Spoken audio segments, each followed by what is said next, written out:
Hey everyone, this is Rob with InVideo, and in today's video we'll see how you can trim your videos with InVideo. There are two ways in which you can trim your videos. You can trim while adding it to the scene, and you can trim an already added video on the scene as well. To trim a video while adding it on the scene, please drag and drop the video to the canvas. As soon as you do that, the trimmer will automatically open up for you.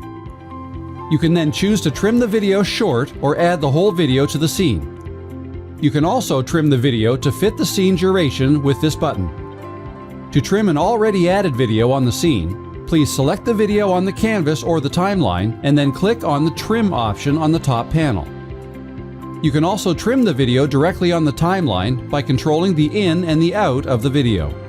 If you want to learn more about how you can make the most of InVideo or have any other questions, check out our help page at help.invideo.io.